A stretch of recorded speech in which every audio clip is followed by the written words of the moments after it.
누구십니까? 어떻게 여기를 아셨습니까? 빗속의 산소, 윤정이는 제사상 앞에 무릎 꿇은 청년을 향해 묻습니다. 죄송합니다. 아버지를 너무 늦게 뵈러 왔습니다. 청년은 눈물을 흘리며 낡은 봉투를 내밉니다. 아버지라니? 내 아버지가 누군데?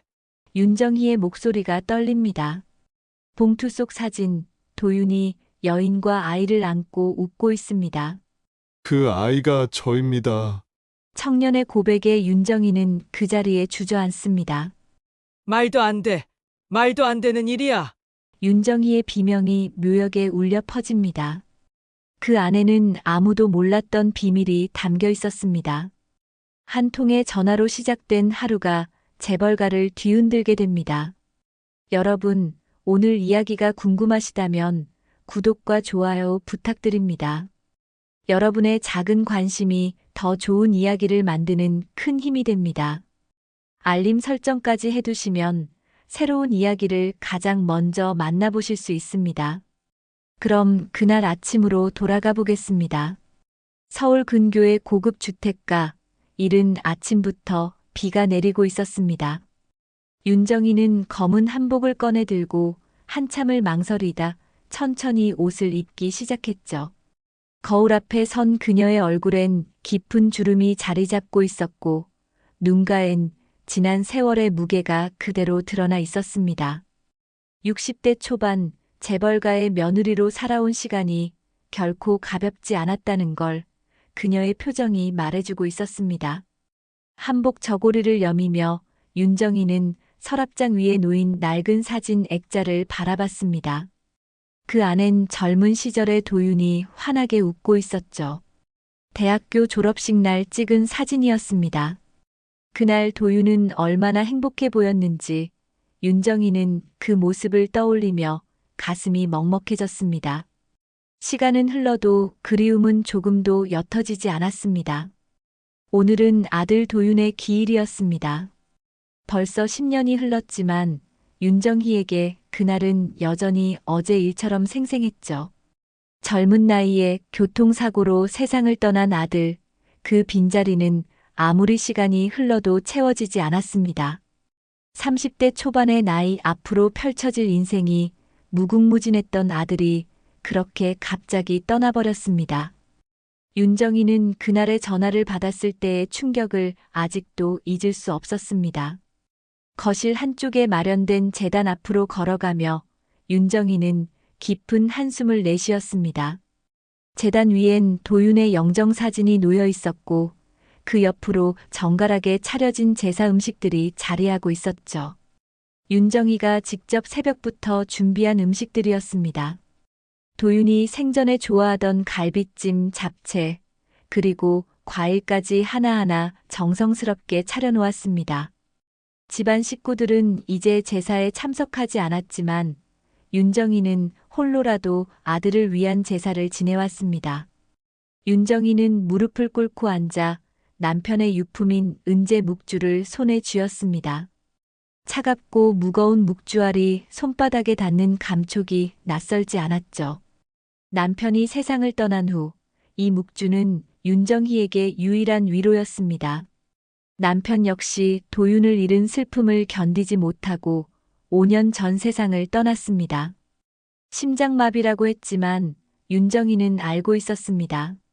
아들을 잃은 아픔이 남편의 심장을 멈추게 했다는 걸 말이죠. 그녀는 영정 속 아들의 얼굴을 바라보며 떨리는 목소리로 중얼거렸습니다. 도윤아, 엄마가 아직도 널 못 보낸다. 어떻게 보내겠니? 내가 너무 그립구나. 눈물이 볼을 타고 흘러내렸지만 윤정이는 애써 눈물을 닦아내며 고개를 들었습니다. 울면 안 된다고, 강해야 한다고 스스로에게 다짐했죠. 재벌가의 며느리로서, 대화건설의 회장 부인으로서 그녀는 언제나 의연해야 했습니다. 하지만 마음 한구석엔 여전히 무너질 것 같은 슬픔이 자리 잡고 있었습니다. 아무리 강한 척해도 엄마의 마음은 속일 수 없었습니다. 향을 피우고 절을 올리며 윤정이는 도윤과의 추억을 떠올렸습니다. 어린 시절 손을 잡고 놀이공원에 갔던 일 학교 운동회 때 응원하던 모습, 대학 입학 소식을 듣고 기뻐하던 순간들이 파노라마처럼 지나갔죠. 그 모든 순간들이 이제는 추억으로만 남았다는 사실이 가슴을 아프게 했습니다. 제사를 마치고 윤정이는 천천히 일어섰습니다. 창밖으로 비가 더욱 거세게 내리고 있었죠. 가을빛이곤 차갑고 매서웠습니다. 그녀는 거실 소파에 앉아 차를 마시며 창밖을 바라봤습니다. 정원의 나무들이 빗물에 젖어 축 늘어져 있었고 낙엽들이 빗물에 쓸려 내려가고 있었습니다. 모든 것이 평화로워 보였지만 사실 그녀의 마음속엔 끊임없는 불안이 자리하고 있었습니다. 남편이 남긴 기업 대화건설은 후계자 없이 흔들리고 있었고 이사회에선 끊임없이 경영권 문제를 거론하며 그녀를 압박하고 있었죠. 전문 경영인을 영입해야 한다는 목소리가 커지고 있었고 일부 이사들은 회사 매각까지 거론하고 있었습니다. 윤정이는 남편과 아들이 평생 일궈온 회사를 그렇게 놓아줄 수 없었습니다. 윤정이는 찻잔을 내려놓으며 깊은 생각에 잠겼습니다. 도윤이 살아있었다면 지금쯤 회사를 이끌고 있었겠죠. 그는 어릴 때부터 총명했고 사업 감각도 뛰어났습니다. 해외 유학을 마치고 돌아와 회사에 입사한 지 얼마 되지 않아 세상을 떠났지만 그 짧은 시간 동안에도 도윤은 놀라운 성과를 보여줬습니다. 하지만 그는 너무 일찍 떠났고 결혼도 하지 않은 채 세상을 떠났습니다. 후계자가 없다는 사실은 윤정희에게 큰 짐이었고 그 무게는 날이 갈수록 무거워지고 있었습니다. 윤정희는 서재로 걸어가 도윤의 사진들이 가득한 앨범을 펼쳤습니다. 돌잔치 사진부터 군대 제대 사진까지 아들의 일생이 그 안에 담겨 있었죠. 그녀는 한 장 한 장 사진을 넘기며 아들의 얼굴을 쓰다듬었습니다. 그러다 문득 한 장의 사진 앞에서 손길이 멈췄습니다. 대학 시절 도윤이 친구들과 찍은 사진이었는데 그의 표정이 유난히 밝아 보였습니다. 그때는 무슨 일이 있었을까요? 윤정이는 그 시절 도윤의 삶을 더 자세히 알지 못한 것이 아쉬웠습니다. 그때 휴대전화가 울렸습니다. 화면엔 산소관리인이라는 이름이 떠올랐죠. 윤정이는 이상한 예감에 전화를 받았습니다. 회장님, 죄송하지만 급히 알려드려야 할 일이 있습니다. 관리인의 목소리가 평소와 달리 긴장되어 있었습니다. 윤정이는 가슴이 철렁 내려앉는 걸 느끼며 물었죠. 무슨 일입니까? 산소에 낯선 청년이 찾아왔습니다. 지금 제사상 앞에서 울고 있는데 도무지 일어나질 않습니다. 말을 걸어도 대답이 없고요. 어떻게 해야 할지 몰라 전화드렸습니다. 윤정이는 순간 말문이 막혔습니다. 낯선 청년이라니 도대체 누가 도윤의 산소를 찾아온 걸까요? 혹시 도윤의 친구일까요? 아니면 회사 동료였을까요? 하지만 10년이 지난 지금 산소를 찾아올 사람이 있을 리 없었습니다. 그녀는 서둘러 자리에서 일어나며 말했습니다. 지금 바로 가겠습니다. 그 사람을 그대로 두세요. 건드리지 마시고요. 전화를 끊고 윤정이는 재빨리 외투를 챙겨 입었습니다. 가슴속에선 알 수 없는 불안과 궁금증이 뒤섞여 소용돌이치고 있었죠. 누가 이 빗속에 도윤의 산소를 찾아온 걸까요? 그녀는 황급히 현관문을 나서며 운전기사에게 전화를 걸었습니다. 지금 바로 산소로 가야 합니다. 최대한 빨리 와주세요. 차에 오르며 윤정이는 창밖을 바라봤습니다. 비는 여전히 거세게 내리고 있었고 하늘은 잔뜩 찌푸려져 있었죠. 마치 무슨 일이 일어날 것 같은 불길한 예감이 들었습니다. 윤정이는 가슴을 쓸어내리며 깊은 숨을 들이마셨습니다. 도윤의 얼굴이 떠올랐고 그녀는 알 수 없는 두려움에 몸을 떨었습니다. 차는 빗길을 달려 산소가 있는 묘역으로 향했습니다. 평소엔 30분이면 도착하는 거리였지만 빗길이라 시간이 더 걸렸죠. 가는 내내 윤정희의 머릿속엔 온갖 생각들이 스쳐 지나갔습니다. 혹시 도윤과 관련된 누군가일까요? 아니면 단순히 잘못 찾아온 사람일까요? 하지만 관리인의 긴장된 목소리가 계속해서 머릿속을 맴돌았습니다. 무언가 심상치 않은 일이 벌어지고 있다는 직감이 들었습니다. 드디어 차가 묘역 입구에 도착했습니다. 윤정희는 우산도 쓰지 않은 채 서둘러 차에서 내렸고 빗속을 헤치며 도윤의 산소로 향했습니다. 빗물이 옷을 적셔왔지만 신경 쓸 겨를이 없었죠. 그녀의 심장은 빠르게 뛰고 있었고 숨이 가빠졌습니다. 비탈길을 오르며 윤정희는 여러 번 미끄러질 뻔했지만 멈추지 않고 계속 걸었습니다. 멀리서 제사상 앞에 무릎 꿇고 앉아 있는 한 청년의 뒷모습이 보였습니다. 초라한 옷차림에 흠뻑 젖은 모습이었죠. 윤정희는 그 모습을 보며 걸음을 늦췄습니다. 알 수 없는 감정이 가슴 속에서 밀려왔고 그녀는 떨리는 손으로 가슴을 짚었습니다. 청년은 고개를 숙인 채 흐느끼고 있었고 그 어깨가 작게 떨리고 있었습니다. 윤정희는 천천히 다가가며 청년의 뒷모습을 자세히 살펴봤습니다. 젖은 머리카락 사이로 보이는 목덜미, 구부정한 어깨의 곡선, 그리고 제사상을 붙들고 있는 손의 모양까지 무언가 낯익은 듯 하면서도 낯선 느낌이 들었습니다. 윤정희는 몇 발짝 더 가까이 다가서서 입을 열었습니다. 윤정희는 청년의 어깨 너머로 제사상을 바라봤습니다. 그녀가 새벽에 정성스럽게 차려놓았던 음식들이 그대로 있었고 향은 아직 타오르고 있었죠. 청년은 여전히 고개를 숙인 채 흐느끼고 있었습니다. 빗소리와 청년의 울음소리가 뒤섞여 묘역 전체에 울려 퍼지고 있었습니다.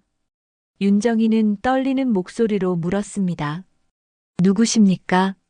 어떻게 여기를 아셨습니까? 청년은 놀란 듯 고개를 들었습니다. 빗물과 눈물로 범벅이 된 얼굴이 드러났죠. 20대 후반으로 보이는 청년의 얼굴엔 말할 수 없는 슬픔이 가득했습니다. 윤정희는 그 얼굴을 보는 순간 심장이 멎는 것 같았습니다. 청년의 눈매가, 코의 선이, 입술의 모양이 너무나도 낯익었기 때문입니다.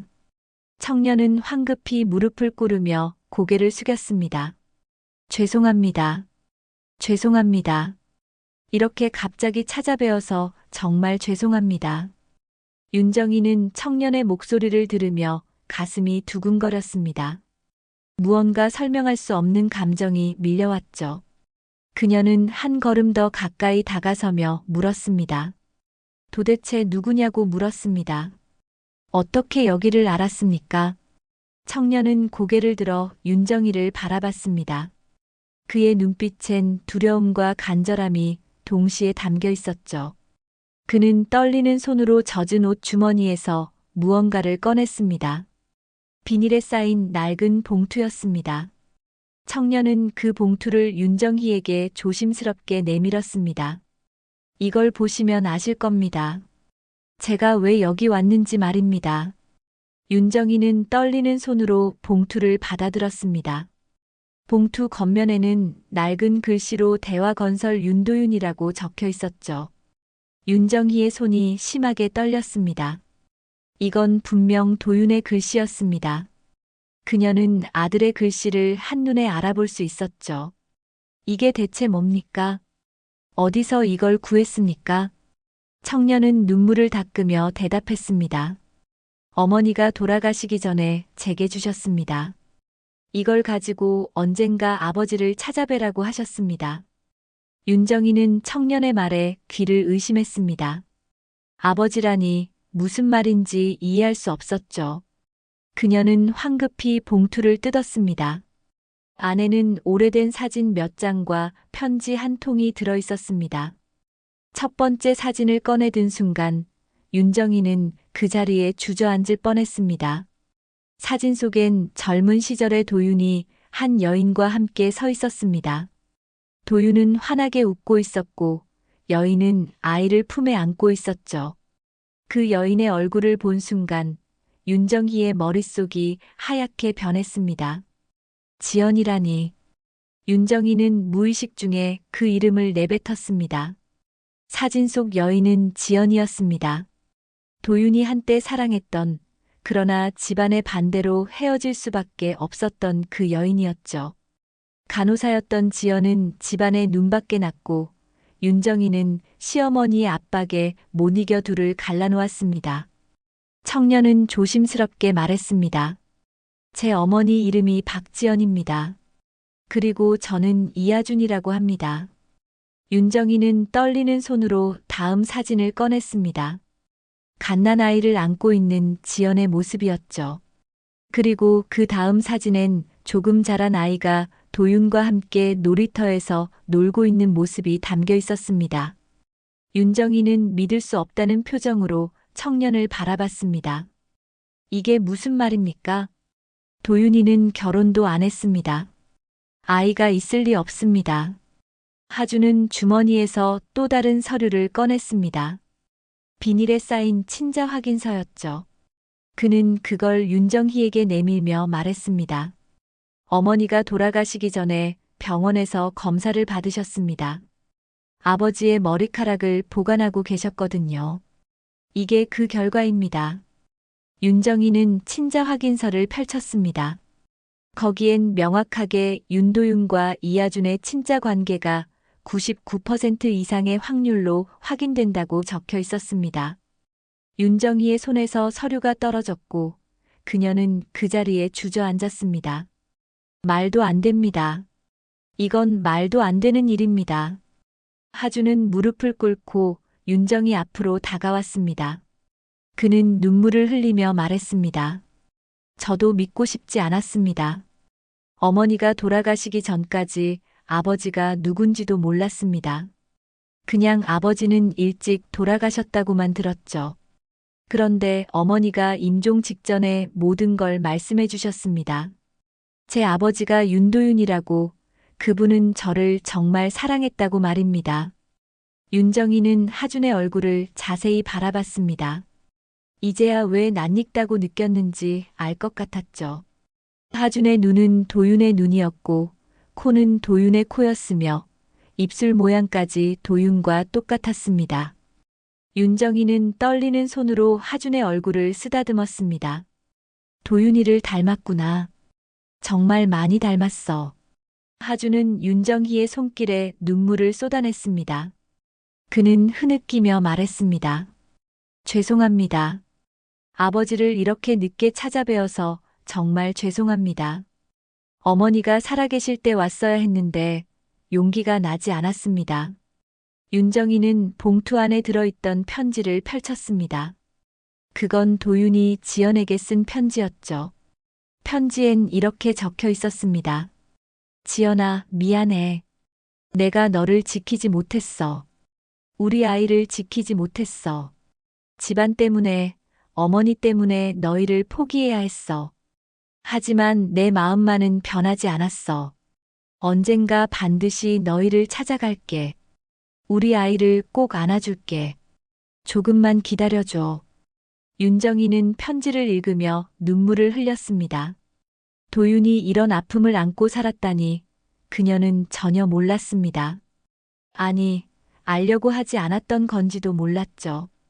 윤정희는 시어머니의 명령에 따라 지연을 내쫓았고 도윤에게 그녀를 잊으라고 강요했습니다. 그때 지연이 임신한 상태였다는 걸 알았다면 어땠을까요? 윤정희는 하준을 바라보며 물었습니다. 지연이는 어떻게 됐습니까? 지금 어디 있습니까? 하준은 고개를 떨구며 대답했습니다. 6개월 전에 돌아가셨습니다. 암이었습니다. 오래 투병하셨지만 결국 이기지 못하셨죠. 돌아가시기 직전에 저에게 모든 걸 말씀해 주시고 이 봉투를 건네주셨습니다. 아버지를 찾아뵙고 아버지가 어떤 분이었는지 알아보라고 하셨습니다. 윤정희의 가슴이 찢어지는 것 같았습니다. 지연은 혼자서 아이를 키우며 얼마나 힘들었을까요? 그리고 도윤은 그 사실을 알았을까요? 아니면 끝까지 모른 채 세상을 떠난 걸까요? 윤정이는 자신이 저지른 일의 무게가 얼마나 큰지 이제야 깨달았습니다. 하주는 제사상을 향해 절을 올리며 말했습니다. 아버지, 죄송합니다. 아들이 이제야 찾아뵙습니다. 늦어서 정말 죄송합니다. 윤정이는 하준의 옆에 무릎을 꿇고 앉았습니다. 그녀도 도윤의 영정을 향해 절을 올리며 속으로 외쳤습니다. 도윤아, 엄마가 미안하다. 엄마가 정말 미안하다. 내가 이렇게 아파하고 있는 줄 몰랐어. 엄마가 너무 잔인했구나. 비는 여전히 내리고 있었고 두 사람은 제사상 앞에서 한참을 울었습니다. 윤정이는 하준의 손을 꼭 잡았습니다. 차갑고 떨리는 손이었죠. 그녀는 그 손을 꼭 쥐며 말했습니다. 이제 그만 일어나자꾸나. 비를 너무 많이 맞았어. 감기 걸리겠다. 하준은 고개를 들어 윤정이를 바라봤습니다. 그의 눈엔 물음표가 가득했죠. 윤정이는 하준의 얼굴을 쓰다듬으며 말했습니다. 할머니가 널 집으로 데려가야겠구나. 도윤이의 아들이라면 넌 내 손자야. 하준은 그 말에 다시 한번 눈물을 쏟아냈습니다. 윤정이는 하준을 일으켜 세우며 제사상을 정리하기 시작했습니다. 그녀의 손은 여전히 떨리고 있었지만 마음속엔 묘한 평화가 찾아오고 있었습니다. 10년 동안 찾지 못했던 무언가를 되찾은 것 같은 기분이었죠. 두 사람은 나란히 산소를 내려왔습니다. 빗속에서 윤정이는 하준에게 우산을 씌워주며 함께 걸었습니다. 차에 오르며 윤정이는 하준을 바라봤습니다. 젖은 머리카락, 창백한 얼굴, 그리고 떨리는 어깨를 보며 그녀는 가슴이 아팠습니다. 이제 집으로 가자. 따뜻한 차 한 잔 마시고 이야기를 더 나누자꾸나. 집으로 돌아오는 길, 차 안은 침묵으로 가득했습니다. 윤정이는 창밖을 바라보며 복잡한 생각에 잠겨 있었고 하준은 고개를 숙인 채 손을 꼭 쥐고 있었죠. 빗소리만이 차 안을 채우고 있었습니다. 윤정이는 슬쩍 하준을 바라봤습니다. 도윤의 모습이 자꾸만 겹쳐 보였죠. 집에 도착하자 윤정이는 하준을 거실로 안내했습니다. 젖은 옷을 갈아입혀야 했습니다. 그녀는 도윤의 방으로 가서 옷장을 열었죠. 10년 동안 그대로 보관해온 도윤의 옷들이 가지런히 걸려 있었습니다. 윤정이는 옷을 만지며 잠시 망설였지만 이내 정장 한 벌을 꺼냈습니다. 이걸로 갈아입거라. 도윤이 옷이다. 하준은 떨리는 손으로 옷을 받아들었습니다. 아버지의 옷이라는 말에 그는 한참을 옷을 바라봤죠. 윤정이는 욕실을 가리키며 말했습니다. 먼저 따뜻한 물로 씻고 나오렴. 감기 걸리면 안 된다. 하준이 씻는 동안 윤정이는 주방으로 가서 차를 준비했습니다. 생강차를 끓이며 그녀는 지난 일들을 떠올렸습니다. 20여 년 전 도윤이 지연을 데려왔을 때가 생각났죠. 그때 윤정이는 시어머니의 눈치를 보며 지연을 차갑게 대했습니다. 간호사라는 직업이 집안 격에 맞지 않는다는 이유였습니다. 윤정이는 당시를 떠올리며 가슴이 아팠습니다. 지연은 예의 바르고 착한 아이였죠. 도윤을 진심으로 사랑하는 게 눈에 보였습니다. 하지만 윤정이는 시어머니의 명령에 따라 둘을 갈라놓았고 지연에게 돈을 쥐어주며 떠나라고 했습니다. 그때 지연의 눈에 맺혔던 눈물이 아직도 생생했습니다. 하준이 거실로 나왔습니다. 도윤의 옷을 입은 모습이 너무나 도윤과 닮아 있어서 윤정이는 순간 숨이 멎는 것 같았습니다. 마치 도윤이 돌아온 것 같은 착각이 들었죠. 하준은 어색하게 서 있었고 윤정이는 그를 소파로 안내하며 차를 건넸습니다. 따뜻하게 마셔라. 몸을 녹여야 한다. 두 사람은 마주 앉아 차를 마셨습니다. 한참 동안 아무 말도 없었죠. 윤정이는 먼저 입을 열었습니다. 지연이는 어떻게 살았니? 혼자서 너를 키우며 힘들었겠구나. 하주는 차를 내려놓으며 대답했습니다. 어머니는 병원에서 일하시며 저를 키우셨습니다. 힘들다는 말씀은 한 번도 하지 않으셨지만 제가 다 알았죠. 밤늦게까지 일하시고 주말에도 쉬지 못하셨습니다. 제 학비를 벌기 위해서였습니다. 윤정이는 가슴이 무너지는 것 같았습니다. 지연이 얼마나 고생했을지 상상이 갔죠. 혼자서 아이를 키우며 살아가는 게 얼마나 힘든 일인지 윤정이도 알고 있었습니다. 어머니는 항상 저에게 말씀하셨습니다. 아버지는 훌륭한 분이셨다고, 아버지를 닮아서 너도 훌륭한 사람이 되어야 한다고요. 아버지에 대해 원망하는 말씀은 단 한 번도 하지 않으셨습니다. 윤정이는 눈물을 참으며 물었습니다. 도윤이는 알고 있었니? 내가 태어난 걸 알았을까? 하주는 고개를 저었습니다. 어머니 말씀으로는 아버지께 알리지 못하셨다고 합니다. 할머니께서 어머니를 내쫓으실 때 다시는 아버지 앞에 나타나지 말라고 하셨다더군요. 어머니는 그 약속을 지키셨습니다. 제가 태어난 것도 제가 자라는 것도 아버지는 끝까지 모르셨을 겁니다. 윤정이는 주먹을 쥐었습니다. 시어머니의 잔인함이, 그리고 그 명령을 따랐던 자신의 비겁함이 너무나 후회스러웠습니다. 만약 그때 용기를 냈더라면, 시어머니에게 맞섰더라면 이런 비극은 일어나지 않았을 겁니다. 할머니께서는 어떻게 지내셨습니까? 하준의 질문에 윤정이는 쓴웃음을 지었습니다. 도윤이가 떠나고 3년 후에 돌아가셨다.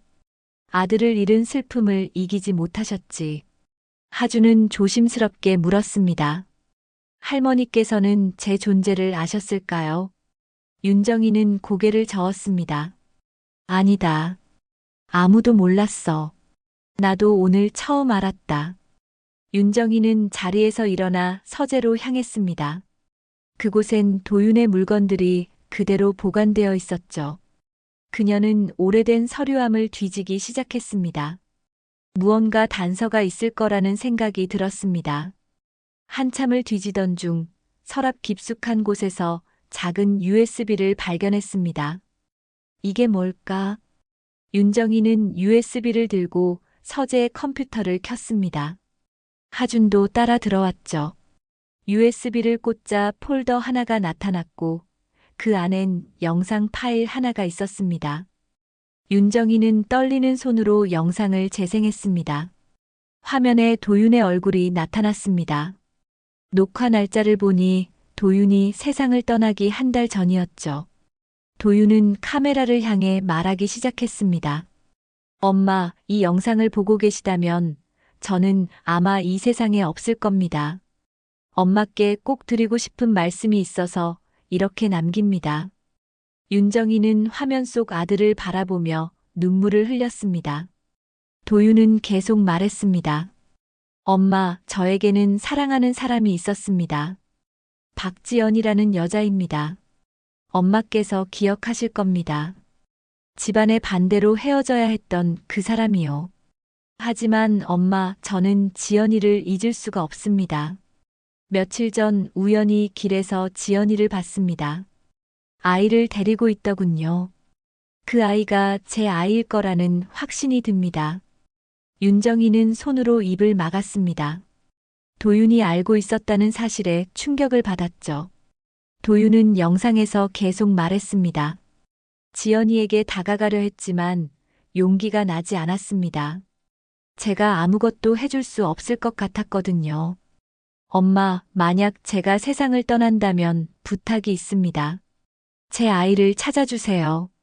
그 아이만은 버리지 말아주세요. 제발 부탁드립니다. 영상이 끝났습니다. 윤정이는 의자에 주저앉아 오열했습니다. 도윤이 이런 고통을 안고 살았다니 그녀는 전혀 몰랐습니다. 아들은 혼자서 이 모든 짐을 짊어지고 살아갔던 겁니다. 하준도 눈물을 흘리며 화면을 바라봤습니다. 아버지의 목소리를 처음 듣는 순간이었죠. 그는 떨리는 목소리로 말했습니다. 아버지께서 저를 알고 계셨군요. 저를 찾으려 하셨군요. 윤정이는 하준을 껴안았습니다.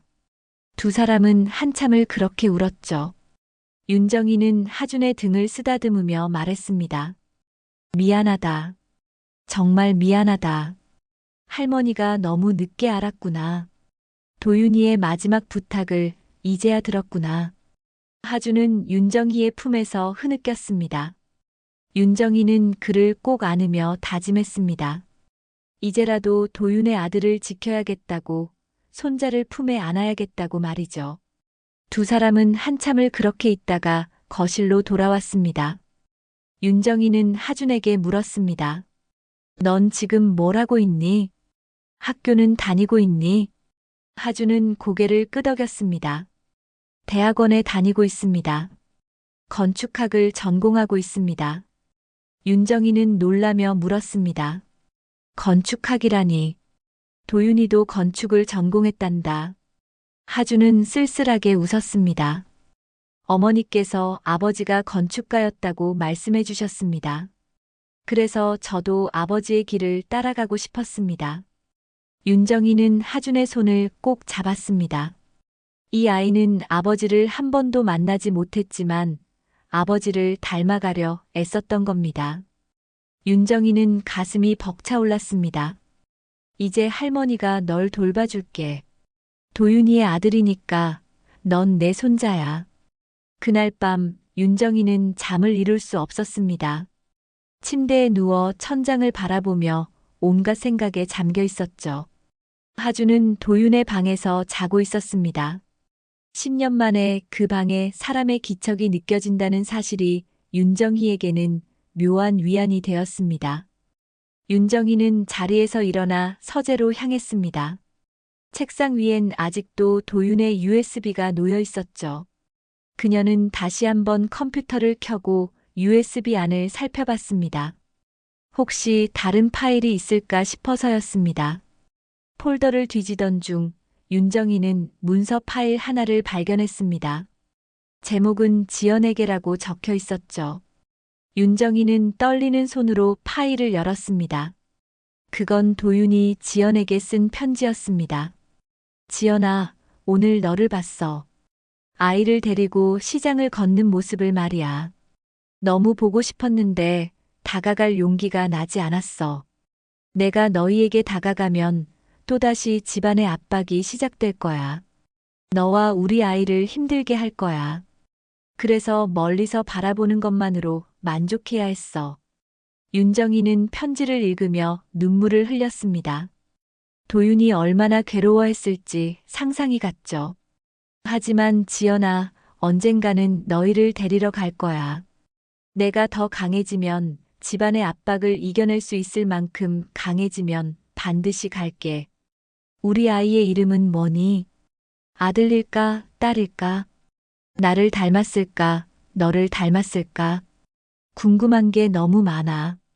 편지는 거기서 끝나 있었습니다. 윤정희는 파일의 날짜를 확인했습니다. 도윤이 세상을 떠나기 일주일 전이었죠. 도윤은 아이를 데리러 가려고 했던 겁니다. 하지만 그 전에 사고가 일어났고 모든 게 끝나버렸습니다. 윤정희는 컴퓨터를 끄고 창밖을 바라봤습니다. 비는 그쳤지만 하늘은 여전히 어두웠습니다. 그녀는 깊은 한숨을 쉬며 생각했습니다. 이제 어떻게 해야 할까요? 하준을 손자로 받아들이는 건 당연한 일이지만 세상이 그걸 받아들일까요? 대화건설의 이사들이 떠올랐습니다. 후계자 문제로 시끄럽던 이사회가 하준의 존재를 알게 되면 어떻게 반응할까요? 윤정희는 불안했습니다. 회사를 지키는 것도 중요하지만 손자를 지키는 것은 더 중요했습니다. 다음 날 아침 윤정희는 일찍 일어나 아침 식사를 준비했습니다. 오랜만에 두 사람분의 식사를 차리니 마음이 이상했죠. 하준이 거실로 나왔을 때 윤정희는 환하게 웃으며 맞이했습니다. 잘 잤니? 어서 와서 밥 먹자. 하준은 어색하게 식탁에 앉았습니다. 윤정이가 정성스럽게 차려놓은 음식들을 보며 그는 말했습니다. 이렇게까지 해주시지 않아도 됩니다. 윤정이는 하준의 그릇에 반찬을 담아주며 말했습니다. 할머니가 손자 밥 챙겨주는 게 당연한 거 아니겠니? 많이 먹어라. 식사를 하는 동안 윤정이는 하준을 유심히 바라봤습니다. 밥을 먹는 모습까지 도윤과 닮아 있었죠. 왼손으로 그릇을 받치는 습관, 국을 먼저 마시는 것까지 똑같았습니다. 할머니, 제가 여쭤봐도 될까요? 하준이 조심스럽게 물었습니다. 그래, 뭐든 물어보렴. 회사 이야기를 들었습니다. 후계자 문제로 어려움을 겪고 계신다고요. 윤정이는 놀라며 물었습니다. 그걸 어떻게 알았니? 하준은 대답했습니다. 오기 전에 인터넷으로 찾아봤습니다. 대화건설에 대해 알고 싶었거든요. 기사들이 많이 나와 있더군요. 윤정이는 한숨을 쉬었습니다. 그래, 사실이다. 이사들이 나를 몰아내려 하고 있어. 후계자가 없다는 게 가장 큰 문제지. 하준은 잠시 망설이다 말했습니다. 저는 회사에 대해 아무것도 모릅니다. 그리고 욕심도 없습니다. 다만 아버지가 어떤 분이었는지 알고 싶었을 뿐입니다. 윤정이는 하준의 손을 잡았습니다. 그건 할머니가 알아. 넌 아무 걱정하지 마라. 하지만 윤정희의 마음은 편치 않았습니다. 회사 문제는 생각보다 복잡했기 때문이죠. 그날 오후 윤정희는 회사 비서로부터 전화를 받았습니다. 회장님, 급히 보고드릴 일이 있습니다. 윤정희는 불길한 예감에 물었습니다. 무슨 일입니까? 어제 산소에서 있었던 일이 이사들에게 알려진 것 같습니다. 낯선 청년과 함께 계셨다는 소문이 돌고 있습니다. 윤정이는 가슴이 철렁 내려앉았습니다. 벌써 소문이 퍼진 겁니다.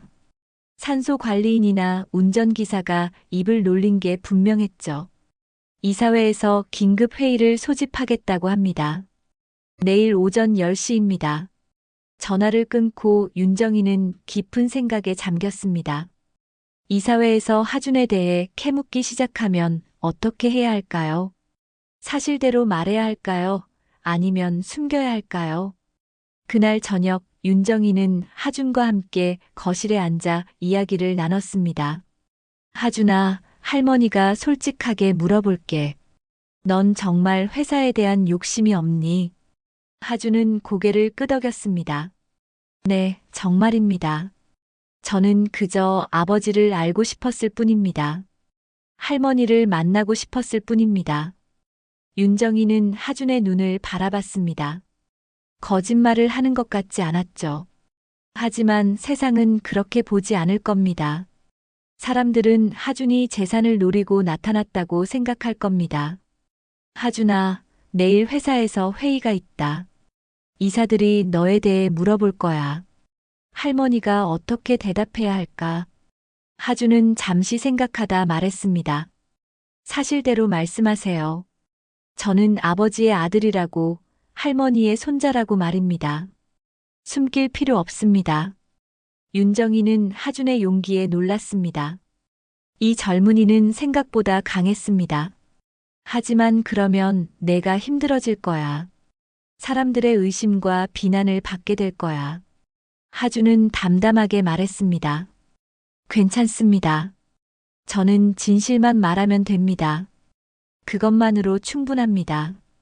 윤정이는 하준을 껴안았습니다. 이 아이를 지켜야겠다는 결심이 더욱 굳어졌죠. 밤이 깊어갔지만 윤정이는 잠들 수 없었습니다. 내일 이사회가 걱정되었습니다. 이사들은 분명 하준의 존재를 문제 삼을 겁니다. 상속권 문제를 거론하며 윤정이를 압박할 게 뻔했죠. 윤정이는 침대에서 일어나 도윤의 사진을 바라봤습니다. 도윤아, 엄마가 내 아들을 지킬게. 이번만큼은 엄마가 용기를 낼게. 내가 지키지 못한 아이를 엄마가 지킬 거야. 새벽이 되어서야 윤정이는 잠이 들었습니다. 꿈속에서 도윤이 나타나 환하게 웃고 있었죠. 그 옆에는 지연이 있었고 어린 하준이 그들의 손을 잡고 있었습니다. 윤정이는 그 모습을 보며 눈물을 흘렸습니다. 다음 날 아침 윤정이는 정장을 차려입고 회사로 향했습니다. 하준은 집에 남아있기로 했죠. 차 안에서 윤정이는 마음을 다잡았습니다. 오늘은 싸움이 될 겁니다. 하지만 물러설 수 없었습니다. 손자를 지키기 위해서라면 무엇이든 할 각오였습니다. 회사에 도착하자 이미 이사들이 회의실에 모여 있었습니다. 윤정이는 깊게 숨을 들이마시고 회의실 문을 열었습니다. 이사들의 날카로운 시선이 그녀를 향했습니다. 윤정이는 의자에 앉으며 생각했습니다. 이제 시작이구나. 회의실 안은 무거운 침묵으로 가득했습니다. 이사들의 표정은 하나같이 굳어 있었고 그들의 시선은 윤정이를 향해 있었죠. 윤정이는 침착하게 자리에 앉으며 주위를 둘러봤습니다. 12명의 이사 중 9명이 참석해 있었습니다. 가장 먼저 입을 연 사람은 최상무였습니다. 50대 후반의 그는 회사에서 가장 영향력 있는 이사 중 한 명이었죠. 그는 서류 몇 장을 테이블 위에 내려놓으며 말했습니다. 회장님, 오늘 이렇게 긴급 회의를 소집한 이유를 아시겠습니까? 윤정이는 침착하게 대답했습니다. 짐작은 하고 있습니다. 말씀하시죠. 최상무는 냉소적으로 웃으며 말했습니다. 어제 회장님께서 산소에서 낯선 청년과 함께 계셨다는 보고를 받았습니다. 그 청년이 누구입니까? 윤정이는 예상했던 질문이었습니다. 그녀는 차분하게 대답했습니다. 제 손자입니다. 회의실이 술렁였습니다. 이사들은 서로를 바라보며 수군거렸죠. 최상무는 비웃듯 말했습니다. 손자라니요. 도윤 회장님은 결혼도 하지 않으셨는데 어떻게 손자가 있을 수 있습니까? 이건 상식적으로 말이 안 됩니다. 윤정이는 가방에서 친자 확인서를 꺼내 테이블 위에 놓았습니다. 여기 증거가 있습니다. 이하준이라는 청년은 제 아들 도윤의 친자입니다. DNA 검사 결과가 여기 나와 있습니다. 이사들은 서류를 돌려보며 웅성거렸습니다. 한 이사가 물었습니다. 이게 사실이라면 왜 지금까지 숨기셨습니까? 10년 동안 단 한 번도 언급하지 않으셨잖습니까? 윤정이는 솔직하게 대답했습니다. 저도 모르고 있었습니다. 어제 처음 알게 되었습니다. 최상무는 비아냥거리는 목소리로 말했습니다. 참 우연의 일치로군요. 회사가 후계자 문제로 흔들리고 있는 이 시점에 갑자기 손자가 나타나다니 말입니다. 혹시 회장님께서 연극을 하시는 건 아닙니까? 윤정이는 분노를 참으며 대답했습니다. 무슨 말씀을 하시는 겁니까? 제가 왜 그런 연극을 하겠습니까? 다른 이사가 끼어들었습니다. 회장님, 우리가 의심하는 건 당연합니다. 이 청년이 정말 도윤 회장님의 아들이라는 보장이 어디 있습니까? 친자 확인서는 얼마든지 조작할 수 있습니다. 윤정이는 주먹을 쥐었습니다. 이사들의 의심이 이토록 깊을 줄은 몰랐죠. 필요하시다면 다시 검사를 받겠습니다. 공신력 있는 기관에서 재검사를 받으면 되지 않겠습니까? 최상무는 팔짱을 끼며 말했습니다. 그것만으로는 부족합니다. 우리는 이 청년의 배경을 철저히 조사해야 합니다. 어떤 사람인지, 어디서 살았는지, 무슨 목적으로 나타났는지 말입니다. 윤정이는 목소리를 높였습니다. 그 아이는 아무 잘못도 없습니다. 단지 아버지를 찾아온 것뿐입니다. 최상무는 냉정하게 말했습니다. 회장님, 감정적으로 접근하시면 안 됩니다. 이건 회사의 미래가 걸린 문제입니다. 만약 이 청년이 정말 도윤 회장님의 아들이라면 상속권 문제가 발생합니다. 회사 지분을 요구할 수도 있다는 뜻입니다. 윤정이는 단호하게 말했습니다. 하준은 그런 아이가 아닙니다. 돈에는 관심이 없습니다. 이사들은 비웃었습니다. 한 이사가 말했습니다. 세상에 돈에 관심 없는 사람이 어디 있습니까? 더군다나 대화건설의 상속권이라면 얘기가 다르죠. 수천억 원의 가치가 있습니다. 회의는 점점 험악해졌습니다. 이사들은 하준의 존재를 인정할 수 없다며 목소리를 높였죠. 윤정희는 그들을 설득하려 했지만 소용없었습니다. 최 상무는 마지막으로 말했습니다. 회장님, 우리는 이 문제가 해결될 때까지 회사의 모든 중요한 결정을 보류하겠습니다. 그리고 이 청년에 대한 철저한 조사를 진행할 겁니다. 회장님께서 협조해 주시기 바랍니다.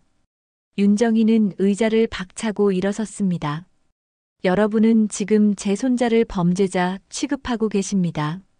이건 명백한 모욕입니다. 최 상무는 태연하게 말했습니다. 모욕이 아닙니다. 정당한 의심입니다. 회사를 지키기 위한 당연한 절차입니다. 윤정희는 더 이상 말하지 않고 회의실을 나왔습니다. 복도를 걸으며 그녀는 분노와 좌절감에 몸을 떨었죠. 이사들의 태도가 이토록 적대적일 줄은 몰랐습니다. 회사를 나와 차에 오르자 윤정희는 깊은 한숨을 내쉬었습니다. 비서가 조심스럽게 물었습니다. 회장님 괜찮으십니까? 윤정희는 고개를 저었습니다. 집으로 갑시다. 집으로 돌아오는 길, 윤정희는 창밖을 바라보며 생각에 잠겼습니다. 이사들과의 싸움이 생각보다 힘들 것 같았죠. 그들은 하준을 절대 받아들이지 않을 겁니다. 집에 도착하자 하준이 현관에서 기다리고 있었습니다. 윤정희의 표정을 본 하준은 무슨 일이 있었는지 눈치챘죠. 회의가 힘드셨나 봅니다. 윤정희는 소파에 앉으며 말했습니다. 이사들이 널 인정하지 않으려 해. 조사를 하겠다고 난리야. 하준은 침착하게 말했습니다. 조사하게 내버려 두세요. 저는 떳떳합니다. 숨길 것도 없습니다. 윤정희는 하준의 손을 잡았습니다. 하준아, 미안하다. 할머니 때문에 내가 힘든 일을 겪게 됐구나. 하준은 고개를 저었습니다. 아닙니다. 이건 제가 각오했던 일입니다. 괜찮습니다. 그날 저녁 윤정희는 믿을 만한 변호사에게 전화를 걸었습니다. 법적으로 하준의 권리를 보호해야 했기 때문이죠. 변호사는 상황을 듣고 조언했습니다. 회장님, 이 문제는 신중하게 접근해야 합니다. 이사들의 반발이 심할 겁니다. 하준 씨의 상속권을 주장하는 순간 회사는 큰 혼란에 빠질 수 있습니다. 윤정희는 대답했습니다. 상속권은 중요하지 않습니다. 다만 하준이 도윤의 아들이라는 사실만 인정받으면 됩니다. 변호사는 말했습니다. 그것만으로도 충분히 파장이 클 겁니다. 준비하셔야 합니다. 전화를 끊고 윤정희는 깊은 생각에 잠겼습니다. 앞으로 어떤 일들이 벌어질지 두려웠지만 물러설 수 없었습니다. 다음 날 아침 뜻밖의 일이 벌어졌습니다. 하준이 외출했다가 돌아오지 않았던 겁니다. 저녁이 되어도 연락이 닿지 않았죠. 윤정희는 불안해하며 하준의 휴대전화로 계속 전화를 걸었지만 받지 않았습니다. 밤 10시가 되어서야 병원에서 전화가 왔습니다. 윤정희 회장님 맞으십니까? 이하준 씨가 응급실에 계십니다. 윤정희는 심장이 멎는 것 같았습니다. 무슨 일입니까? 무슨 일이 있었습니까? 폭행을 당한 것 같습니다. 길에서 쓰러진 채 발견되었습니다. 윤정희는 황급히 병원으로 향했습니다. 차 안에서 그녀는 눈물을 흘렸죠. 하준에게 무슨 일이 생긴 걸까요? 누가 하준을 다치게 한 걸까요? 병원에 도착하자 윤정희는 응급실로 뛰어갔습니다. 응급실 침대에 누워있는 하준을 본 순간 그녀는 비명을 질렀습니다. 하준아. 하준의 얼굴은 멍투성이었고 입술은 터져 있었습니다. 윤정희는 하준의 손을 잡으며 흐느꼈습니다. 누가 그랬니? 누가 너를 이렇게 만들었니? 하주는 힘없이 눈을 뜨며 말했습니다. 괜찮습니다. 할머니, 저는 괜찮습니다. 의사가 다가와 설명했습니다. 갈비뼈에 금이 갔고 얼굴에 타박상이 심합니다. 하지만 생명에는 지장이 없습니다. 윤정이는 하준을 바라보며 눈물을 흘렸습니다. 누가 이런 짓을 한 걸까요? 그녀는 직감했습니다. 이건 우연이 아니라고, 누군가 의도적으로 하준을 해친 거라고 말입니다. 하준은 병원에 이틀간 입원했습니다. 윤정이는 그 이틀 동안 하준의 곁을 떠나지 않았죠.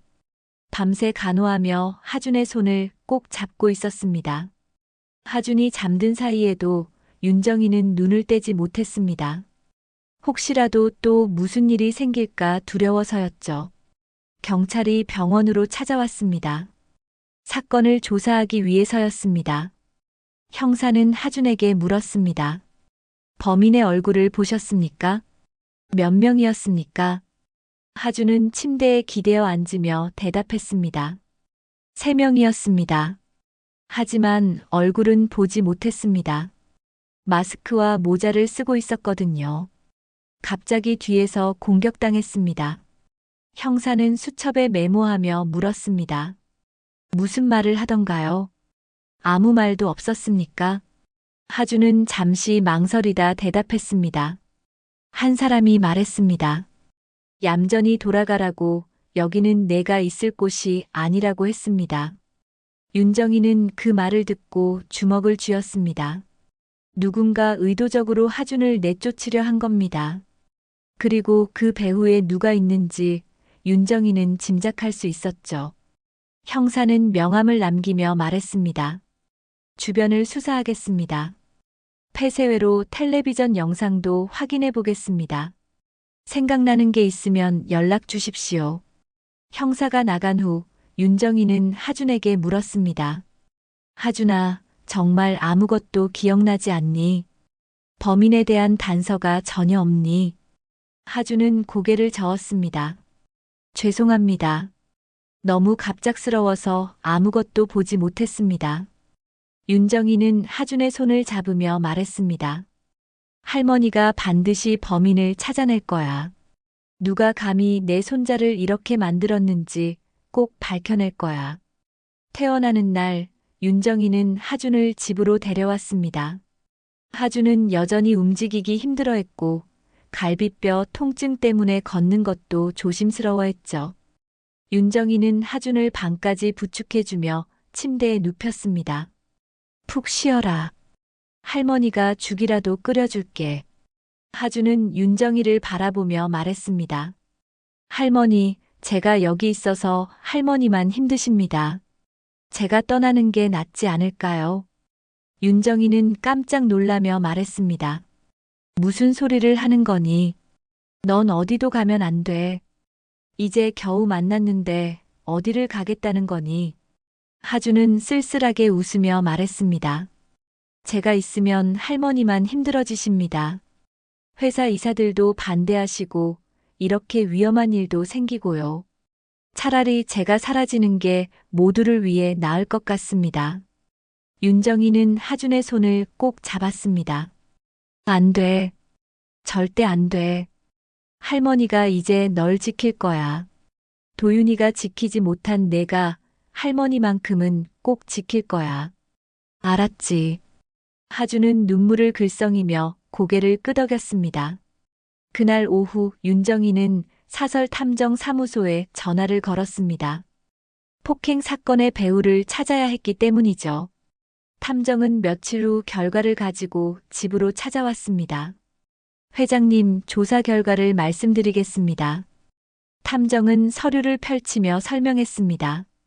폐쇄회로 텔레비전 영상을 추적한 결과 범인들이 탄 차량을 확인했습니다. 그 차량은 용역회사 소속이더군요. 그리고 그 용역회사에 돈을 지불한 사람을 추적했습니다. 윤정이는 긴장하며 물었습니다. 누구입니까? 탐정은 사진 한 장을 내밀었습니다. 최상무의 비서입니다. 최 상무가 지시한 것으로 보입니다. 윤정이는 사진을 보며 분노로 몸을 떨었습니다.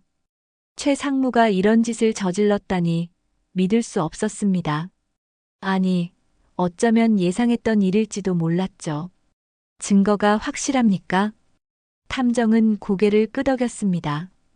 계좌 이체 내역과 통화 기록이 모두 있습니다. 경찰에 제출하면 충분한 증거가 될 겁니다. 윤정이는 서류를 받아들며 말했습니다. 고맙습니다. 수고하셨습니다. 탐정이 돌아간 후 윤정이는 오랫동안 서류를 들여다봤습니다. 최 상무는 회사에서 20년 넘게 일한 사람이었습니다. 남편 때부터 함께 일했던 사람이었죠. 그런 사람이 이토록 비열한 짓을 저질렀다니 배신감이 밀려왔습니다. 윤정이는 변호사에게 전화를 걸었습니다. 증거를 확보했습니다. 최 상무가 하준을 폭행하도록 지시했습니다. 변호사는 놀라며 물었습니다. 확실합니까? 증거가 명확합니까? 윤정이는 대답했습니다. 네, 명확합니다. 경찰에 고소하겠습니다. 변호사는 잠시 침묵하다 조심스럽게 말했습니다. 회장님, 최 상무를 고소하면 회사가 큰 혼란에 빠질 겁니다. 그는 회사의 핵심 인물입니다. 신중하게 생각하셔야 합니다. 윤정이는 단호하게 말했습니다. 신중할 필요 없습니다. 제 손자를 다치게 한 사람을 그냥 둘 수 없습니다. 바로 고소 절차를 진행하세요. 며칠 후 윤정이는 최 상무를 형사 고소했습니다. 뉴스는 즉시 이 사건을 보도했죠. 대화건설의 상무가 회장의 손자를 폭행하도록 지시했다는 내용이었습니다.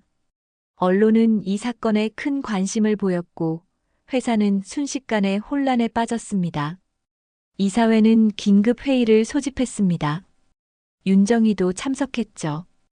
회의실 분위기는 험악했습니다. 이사들은 윤정이를 비난했습니다. 회장님, 이게 무슨 짓입니까? 회사를 이렇게 만들다니요. 최 상무를 고소하면 회사 이미지가 얼마나 타격을 입는지 아십니까? 윤정이는 이사들을 둘러보며 말했습니다. 여러분, 최 상무는 제 손자를 폭행하도록 지시했습니다. 이건 명백한 범죄입니다. 제가 가만히 있을 수 없습니다. 한 이사가 말했습니다. 하지만 회사가 더 중요하지 않습니까? 개인적인 감정 때문에 회사를 위험에 빠뜨려서는 안 됩니다. 윤정이는 목소리를 높였습니다. 회사보다 중요한 게 가족입니다. 제 손자를 지키는 게 우선입니다. 이사들은 고개를 저으며 수군거렸습니다. 그때 한 이사가 제안했습니다. 회장님, 우리는 회장님의 경영 능력에 의문을 제기합니다. 이 사태에 대한 책임을 지셔야 합니다. 윤정이는 그들을 바라보며 물었습니다. 무슨 뜻입니까? 이사가 서류를 내밀며 말했습니다. 임시 주주총회를 소집하겠습니다. 회장직 해임을 논의할 겁니다. 윤정이는 충격을 받았습니다. 이사들이 자신을 몰아내려 한다는 걸 직감했죠. 하지만 그녀는 물러서지 않았습니다. 좋습니다. 주주총회를 여십시오. 저도 할 말이 있습니다. 회의실을 나오며 윤정이는 다리가 후들거렸습니다. 비서가 부축하며 물었습니다. 회장님 괜찮으십니까? 윤정이는 고개를 끄덕였습니다. 괜찮아요.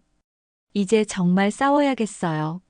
집으로 돌아와 윤정이는 하준에게 상황을 설명했습니다. 하준은 놀라며 말했습니다. 할머니, 쟤 때문에 이런 일이 벌어진 겁니다. 제가 사라지면 모든 게 해결됩니다. 윤정이는 단호하게 말했습니다. 안 돼. 할머니는 널 절대 포기하지 않아. 회사를 잃는 한이 있어도 널 지킬 거야. 하준은 눈물을 흘렸습니다. 윤정이는 하준을 껴안으며 속으로 다짐했습니다. 이제는 정면으로 맞서야겠다고, 모든 걸 걸고 싸워야겠다고 말이죠. 그날 밤 윤정이는 도윤의 사진 앞에 앉았습니다. 도윤아, 엄마가 내 아들을 지킬게. 이번만큼은 엄마가 용기를 낼게. 회사를 잃더라도 후회하지 않을 거야. 다음 날 윤정이는 기자 회견을 준비하기 시작했습니다. 세상에 진실을 알려야 했습니다. 하준이 누구인지, 도윤의 아들이라는 사실을 당당하게 밝혀야 했죠. 이제는 숨길 수 없었고 숨기고 싶지도 않았습니다. 기자 회견 날이 다가왔습니다. 윤정이는 며칠 밤을 꼬박 세워 준비했죠. 변호사와 함께 발표문을 검토하고 예상 질문들에 대한 답변을 정리했습니다. 하준은 걱정스러운 표정으로 윤정이를 바라봤습니다. 할머니, 정말 이렇게 하셔야 합니까? 제가 조용히 떠나면 모든 게 해결됩니다. 윤정이는 하준의 손을 잡으며 말했습니다. 안 돼. 이건 진실을 밝히는 일이야. 내가 도윤이의 아들이라는 사실을 세상에 알려야 해. 더 이상 숨길 수 없어. 기자 회견장은 수많은 기자들로 가득했습니다. 카메라 플래시가 끊임없이 터졌고 기자들은 윤정이가 나타나기를 기다리고 있었죠. 대화건설의 혼란스러운 상황은 이미 연일 뉴스에 오르내리고 있었습니다. 윤정이는 검은 정장을 입고 단상에 올랐습니다. 하준도 함께였죠. 하준은 긴장한 표정으로 윤정이 옆에 섰습니다. 카메라 플래시가 더욱 거세게 터졌고 기자들은 웅성거리기 시작했습니다. 윤정이는 마이크 앞에 섰습니다. 떨리는 손으로 원고를 펼쳤지만 이내 원고를 내려놓았습니다. 준비한 말보다 진심을 전하고 싶었기 때문이죠. 안녕하십니까? 대화건설 회장 윤정희입니다. 기자들은 조용해졌고 모든 시선이 윤정희에게 집중되었습니다. 오늘 이 자리에 선 이유는 여러분께 진실을 말씀드리기 위해서입니다. 제 옆에 있는 이 청년은 이하준이라고 합니다.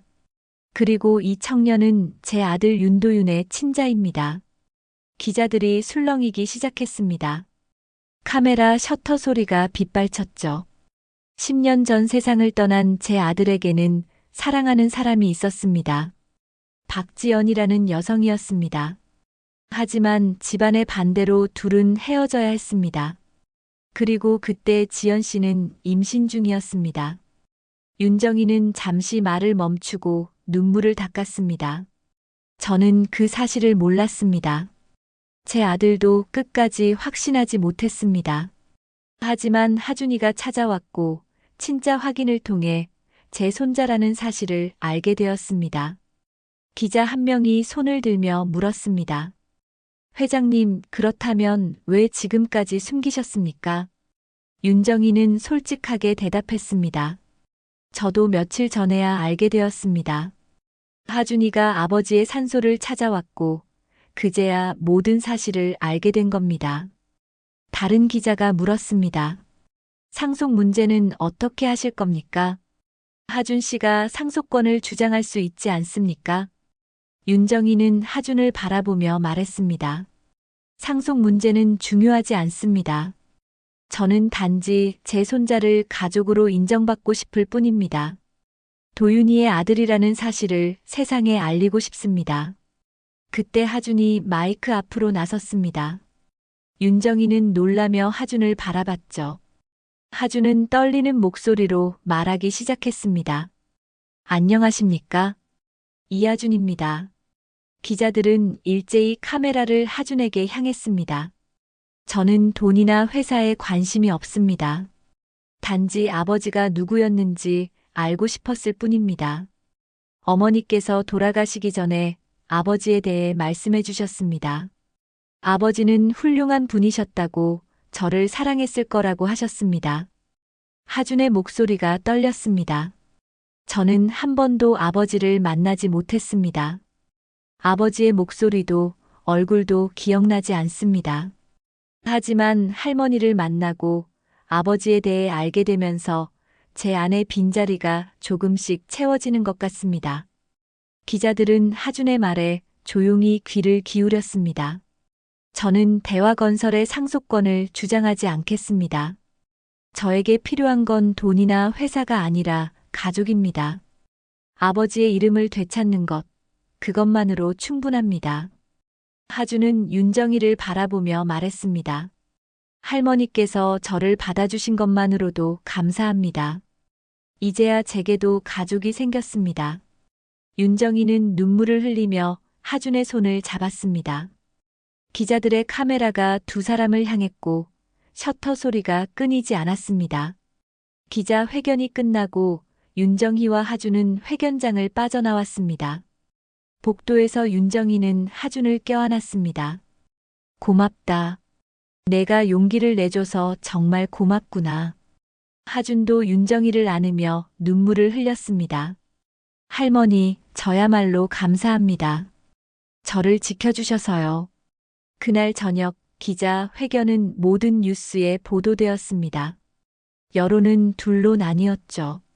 일부는 윤정희와 하준을 응원했지만 일부는 회사 경영을 위해 사적인 감정을 배제해야 한다고 비판했습니다. 며칠 후 임시 주주총회가 열렸습니다. 대화건설 본사 대강당은 주주들로 가득 찼죠. 윤정희는 단상에 올랐고 이사들은 건너편에 앉아 있었습니다. 최 상무는 이미 구속된 상태였지만 나머지 이사들은 여전히 윤정희를 압박하고 있었습니다. 한 이사가 일어나 말했습니다. 주주 여러분, 우리는 오늘 회장 해임을 논의하기 위해 모였습니다. 윤정희 회장은 사적인 감정으로 회사를 혼란에 빠뜨렸습니다. 주주들이 웅성거렸습니다. 이사는 계속 말했습니다. 회사의 이익보다 개인의 감정을 우선시한 경영자는 자격이 없습니다. 우리는 새로운 리더십이 필요합니다. 윤정희는 자리에서 일어났습니다. 그녀는 주주들을 둘러보며 말하기 시작했습니다. 주주 여러분, 저는 오늘 여러분께 묻고 싶습니다. 회사는 무엇으로 만들어집니까? 돈입니까? 아니면 사람입니까? 주주들은 조용히 윤정희의 말을 들었습니다. 저는 사람이라고 믿습니다. 회사는 사람이 만들고 사람이 지킵니다. 그리고 그 사람들에게는 가족이 있고 가족을 지키려는 마음이 있습니다. 윤정희는 하준을 향해 손을 내밀었습니다. 하준은 떨리는 발걸음으로 단상으로 올라왔죠. 제 아들 도윤은 이 회사를 사랑했습니다. 하지만 더 사랑했던 건 사람이었습니다. 아들은 사랑하는 사람과 아이를 지키지 못한 채 세상을 떠났습니다. 저는 그 아이를 이제라도 지키고 싶습니다. 윤정희의 목소리가 떨렸습니다. 여러분, 회사를 잃는 것보다 두려운 건 사람을 잃는 겁니다. 저는 제 손자를 지키겠습니다. 그것이 회장으로서 실격이라면 기꺼이 이 자리에서 물러나겠습니다. 주주들은 조용했습니다. 그때 한 주주가 일어나 말했습니다. 저는 윤정희 회장을 지지합니다. 회사는 사람이 만드는 겁니다. 가족을 지키는 경영자야말로 직원들도 지킬 수 있습니다. 다른 주주들도 하나둘 일어나기 시작했습니다. 저도 지지합니다. 회장님을 믿습니다. 표결이 시작되었습니다. 긴장된 시간이 흘렀고 마침내 결과가 발표되었습니다. 찬성 65%, 반대 35%. 윤정희 회장 유임이 결정되었습니다. 윤정희는 안도의 한숨을 내쉬었습니다. 하준은 윤정희의 손을 꼭 잡았고 두 사람은 눈물을 흘렸습니다. 주주총회가 끝나고 윤정희는 하준과 함께 회사를 나섰습니다. 저녁 하늘에는 노을이 지고 있었죠. 할머니, 이제 어떻게 하실 겁니까? 윤정희는 미소 지으며 대답했습니다. 이제 진짜 가족으로 살아가는 거지. 할머니와 손자로 말이야. 1년이 흘렀습니다. 계절은 다시 가을로 접어들었고 도윤의 기일이 다가왔습니다. 윤정희는 이른 아침부터 제사 음식을 준비하고 있었죠. 이번에는 혼자가 아니었습니다. 하준이 옆에서 함께 음식을 준비하고 있었습니다. 할머니, 이 나물은 이렇게 무치면 되나요? 하준은 앞치마를 두르고 서툰 손놀림으로 나무를 묻히고 있었습니다. 윤정이는 웃으며 하준의 손을 잡아 올바른 방법을 알려줬죠. 그래, 잘하고 있어. 도윤이도 처음엔 서툴렀단다. 두 사람은 함께 음식을 준비하며 이야기를 나눴습니다. 예전과 달리 집안은 따뜻한 웃음소리로 가득했습니다. 하준이 이 집에 온 후로 윤정희의 얼굴엔 생기가 돌았고 집안 곳곳에는 사람 사는 온기가 느껴졌습니다. 제사 음식 준비를 마치고 두 사람은 함께 산소로 향했습니다. 차 안에서 하준은 창밖을 바라보며 말했습니다. 할머니, 1년이 정말 빨리 지나갔네요. 윤정이는 고개를 끄덕이며 대답했습니다. 그러게 말이야. 내가 온 후로 시간이 너무 빨리 가는 것 같구나. 산소에 도착하자 두 사람은 제사상을 정성스럽게 차렸습니다. 하준은 아버지의 묘비를 어루만지며 조용히 말했습니다. 아버지, 1년 만에 다시 찾아뵙습니다. 이제는 혼자가 아니라 할머니와 함께 왔습니다. 윤정이는 하준의 옆에 무릎을 꿇고 앉았습니다. 그녀는 도윤의 묘비를 바라보며 말했습니다. 도윤아, 할머니가 약속 지켰다. 내 아들을 잘 지키고 있어. 이제는 우리가 진짜 가족이 됐단다. 두 사람은 함께 절을 올렸습니다. 향 연기가 피어오르며 하늘로 올라갔죠. 윤정이는 눈을 감고 기도했습니다. 도윤이 편안히 쉬기를, 그리고 하준이와 함께할 앞날이 평화롭기를 말입니다. 제사를 마치고 두 사람은 묘비 앞에 나란히 앉았습니다. 하준은 가방에서 사진 한 장을 꺼냈습니다. 어머니 지연이 젊은 시절 찍은 사진이었죠. 할머니, 이 사진을 여기 두고 가도 될까요? 아버지와 어머니가 함께 계시면 좋을 것 같아서요. 윤정이는 사진을 받아들고 한참을 바라봤습니다. 사진 속의 지연은 환하게 웃고 있었습니다. 윤정이는 사진을 묘비 옆에 조심스럽게 세워두며 말했습니다. 지연아, 미안했다. 그리고 고맙다. 우리 도윤이의 아들을 이렇게 훌륭하게 키워줘서 정말 고마워. 윤정희의 눈에서 눈물이 흘러내렸습니다. 하준도 어머니의 사진을 바라보며 눈물을 흘렸죠. 두 사람은 한참을 그렇게 앉아 있었습니다. 할머니, 어머니께서 돌아가시기 전에 하신 말씀이 있습니다. 하준이 조용히 말했습니다. 어머니는 제게 말씀하셨습니다. 아버지를 원망하지 말라고. 아버지도 최선을 다하셨을 거라고 하셨습니다. 그리고 언젠가 아버지의 가족을 만나게 되면 용서해달라고 전하라고 하셨습니다. 윤정이는 하준의 손을 꼭 잡았습니다. 지연이는 정말 훌륭한 사람이었구나. 끝까지 원망하지 않았다니. 하준은 고개를 끄덕였습니다. 어머니는 저에게 사랑에 대해 가르쳐 주셨습니다. 진짜 사랑은 원망이 아니라 용서라고, 이해라고 말씀하셨습니다. 두 사람은 산소를 내려와 집으로 돌아왔습니다. 저녁 식사를 준비하며 윤정이는 하준에게 물었습니다. 하준아, 대학원 졸업하면 뭘 하고 싶니? 하준은 잠시 생각하다 대답했습니다. 건축 설계 일을 하고 싶습니다. 아버지처럼요. 사람들이 행복하게 살 수 있는 공간을 만들고 싶습니다. 윤정이는 흐뭇하게 웃었습니다. 그래, 내 꿈을 이루렴. 할머니가 응원할게. 식사를 마치고 두 사람은 거실에 앉아 차를 마셨습니다. 하준은 조심스럽게 물었습니다. 할머니, 회사는 어떻습니까? 요즘 많이 안정되었나요? 윤정이는 고개를 끄덕였습니다. 그래, 많이 좋아졌어.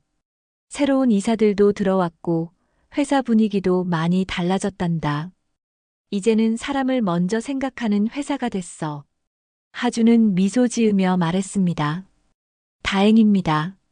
할머니께서 고생 많이 하셨습니다.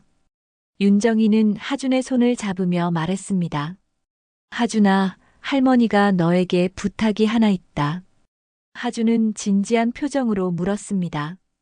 무엇이든 말씀하세요. 윤정이는 깊게 숨을 들이마시고 말했습니다. 나중에 할머니가 세상을 떠나면 도윤이 옆에 묻어주렴.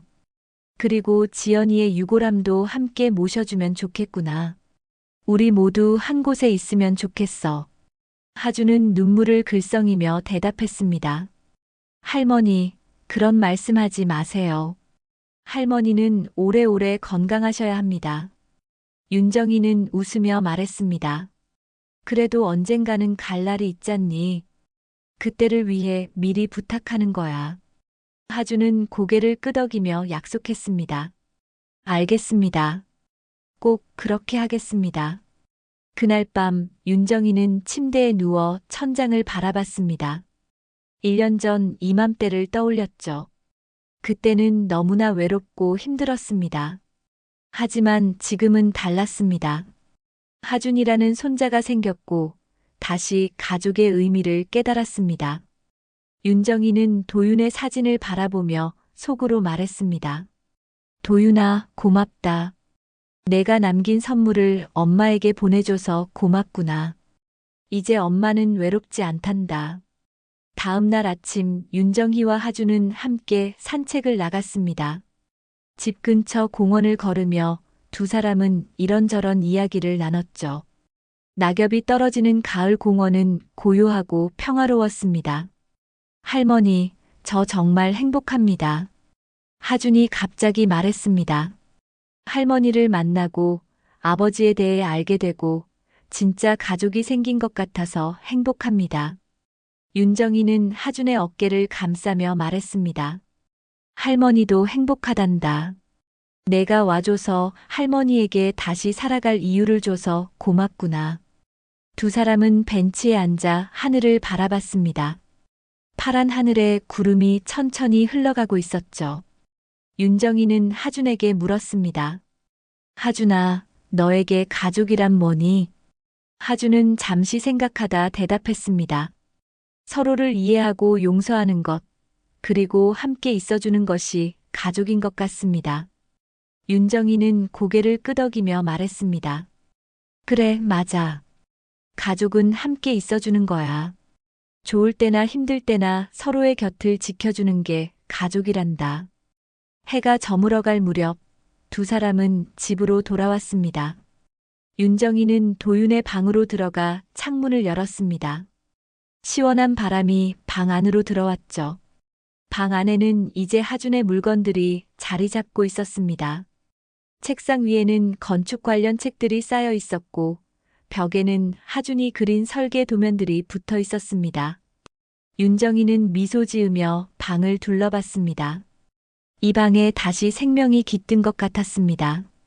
도윤이 떠난 후 텅 비어있던 이 방이 이제는 따뜻함으로 가득 찼습니다. 그날 저녁 윤정희와 하준은 함께 저녁 식사를 했습니다. 식탁에는 두 사람이 좋아하는 음식들이 가득했죠. 식사를 하며 두 사람은 웃고 이야기했습니다. 평범하지만 행복한 시간이었습니다. 식사를 마치고 윤정이는 하준에게 작은 상자 하나를 건넸습니다. 하준아, 이건 도윤이가 아꼈던 시계야.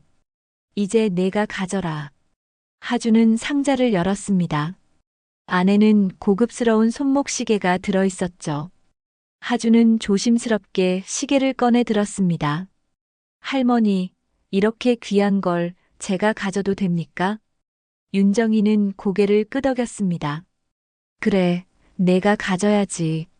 넌 도윤이의 아들이니까. 아버지의 물건을 물려받는 게 당연한 거야. 하준은 시계를 손목에 차며 눈물을 흘렸습니다. 윤정이는 하준을 껴안으며 말했습니다. 이제 우리는 진짜 가족이야. 할머니와 손자로 함께 살아가는 거야. 밤이 깊어갔습니다. 윤정이는 창밖을 바라보며 생각했습니다. 사랑은 숨길 수 없다고, 시간이 지나도 결국 드러난다고 말이죠. 도윤이의 사랑이 하준이라는 형태로 돌아왔고, 이제 그 사랑이 이 집을 따뜻하게 채우고 있었습니다. 윤정이는 도윤의 사진을 바라보며 속삭였습니다. 도윤아, 이제야 엄마가 진짜 가족의 의미를 알았구나. 사랑은 정말 숨길 수 없는 거였어. 고맙다, 우리 아들아. 여러분, 오늘 이야기는 여기까지입니다. 10년이라는 시간이 지나서야 밝혀진 진실, 그리고 다시 만난 가족의 이야기였습니다. 사랑은 정말 숨길 수 없는 것 같습니다. 시간이 흘러도 세월이 지나도 결국 그 진심은 드러나게 되어 있죠.